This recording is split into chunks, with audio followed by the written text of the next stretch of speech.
So, hi! Mura tagbol, reaction lang gina nila. Wow, thank you, tita, for giving icy food. She loves pansit. Noodles mo sa English da. Noodles? Pasta? Pansit da. See, Icy is eating independently. Look, feeding herself. Wow, it's a satisfaction as a mom. There you go, baby Icy, and of course me. Hi, baby, eat na. Hindi na sila kaunta. Now let's eat. Hi, everyone, let's eat. So Icy, oh, look how she feeds herself. Wow.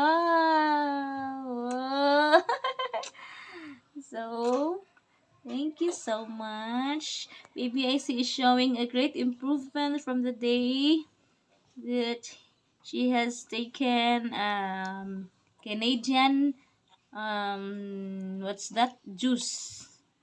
I will introduce to you later what juice has made her so active right now. Maybe you know that already. Oh, see? Very, I see. Oh, wow, luto ka, luto. Eat rice. Eat rice. Yay! Yay!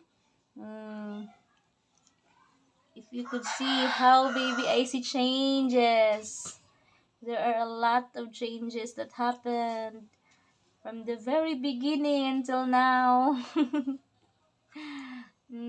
She has been in hospital for 2 weeks in the ICU because of shortage of oxygen in her brain.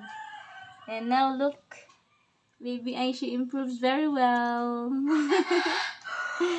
Thank you so much for your help. Thank you so much for your prayers. Thank you so much for your support.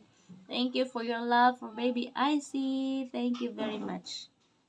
See? Eat na, be. Wow. Wow.